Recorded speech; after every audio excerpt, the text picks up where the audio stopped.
the late but extraordinarily great Archbishop Desmond Tutu. As we know, the Archbishop, leader of South Africa, one of the leaders in South Africa, and he was right there fighting against apartheid in the 70s and the 80s, and he died on Sunday, unfortunately, and he was 90 years old. So he definitely lived a rich, long life, and he put so much effort into fighting for freedom for so many people. 1,000 lifetimes, many people could not surpass what he has done. He was a Nobel Peace Laureate, a humanitarian, and certainly a radical. He spoke out against the occupation of Palestine, including supporting a boycott of Israel. He spoke out against the 2003 invasion of Iraq, climate change, and even vaccination apartheid, which we are still dealing with right to this very moment. And it's so shameful, Cenk. I know that's another story for another time, but this world is really truly missing one of the brightest lights ever born, ever to walk the face of this earth.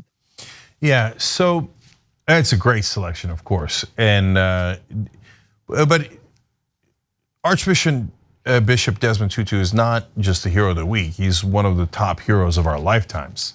And not only did he win the Nobel Peace Prize, not only did he help, critical part of taking down apartheid, which seemed impossible. I mean, how could black people in a country that systematically segregated and impoverished black people and gave them no power at all wind up getting power? It's just near impossible. And they did it. Mandela, Tutu, and the others, they did it. That's amazing. And then on top of that, he did the Truth and Reconciliation Commission, and Mandela named him the head of that. And Nina, if ever this country needs something, it's a Truth and Reconciliation Commission.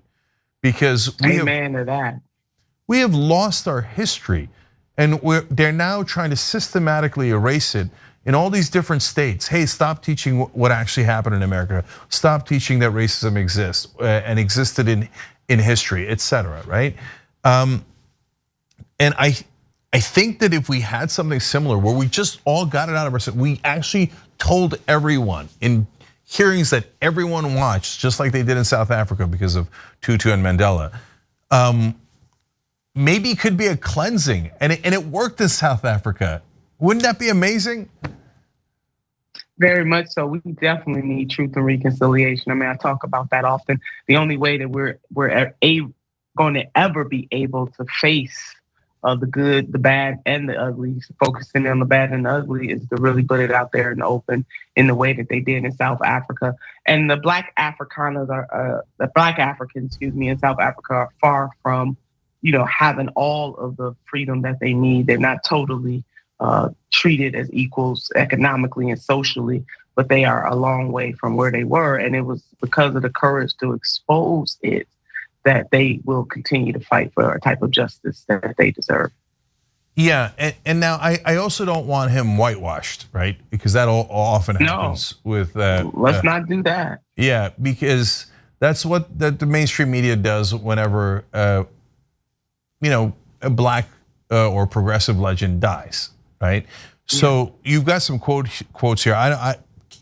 Can I read some of them because I think they're so powerful. Yeah, please. Yeah, let's share. Let's share with our members. He said, if you are neutral in situations of injustice, you have chosen the side of the oppressor. If an elephant has its foot on the tail of a mouse and you say that you are neutral, the mouse will not appreciate your neutrality. Every one of these quotes, Nina, is a lesson for right now in this country. He said, I'm not interested in picking up crumbs of compassion thrown from the table of someone who considers himself my master. I want the full menu of human rights. So of course, every one of these struck a chord, but that one in particular, Nina, because the right wing in all of these countries, including here, has this sense of such overwhelming entitlement that they have internalized, that they really think like, well, we gave you crumbs and you're still not satisfied? Now you want complete equality? And they never think, hey, what if I was that guy? And I've got maybe a quarter rights or something, and I'm not even considered a full human being. what would I do? I mean, they're so lucky that Archbishop Tutu and Nelson Mandela chose the path of peace and not the opposite. No, they really, really are. And there's a quote, and my God, I need to figure out who said this, but it was basically saying, you know, this country should be happy that Black people want justice and not revenge. And it's so true for oppressed peoples across the world, but particularly in South Africa, to have two leaders like President Nelson Mandela, who once said it always seems impossible until it is done. I mean, just the greatness of these two men and their tenacity and their humanitarian. They were true humanitarians. They personified humanitarianism because they were able to see the future and to fight towards that future, even though they themselves didn't necessarily enjoy it all, and especially President Nelson Mandela to have been imprisoned all that time and to come out and lead that nation to its next level of excellence is nothing short of miraculous. They both extraordinary human beings.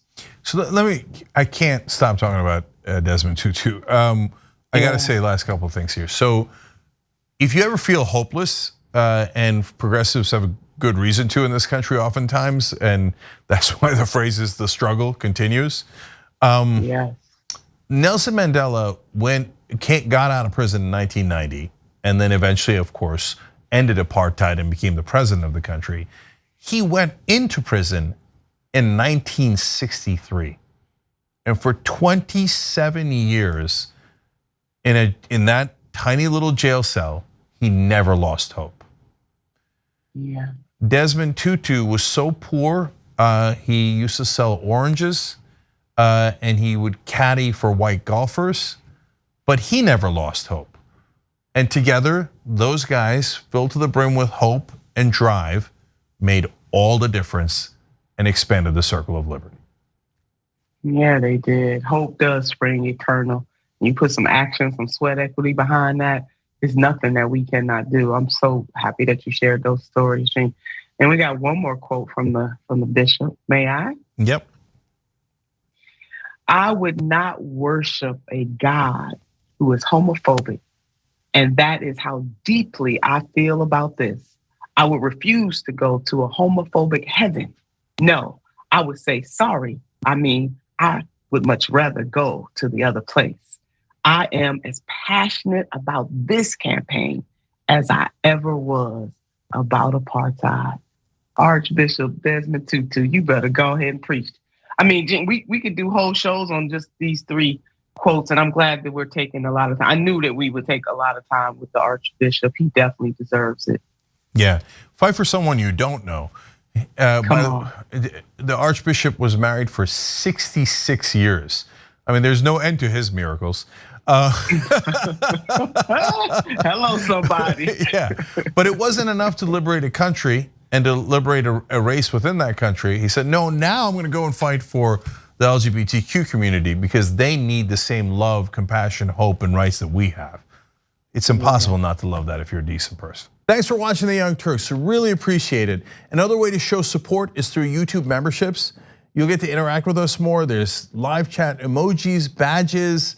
You've got emojis of me, Anna, John, JR. So those are super fun. But you also get playback of our exclusive member-only shows and specials right after they air. So all of that, all you gotta do is click that join button right underneath the video. Thank you.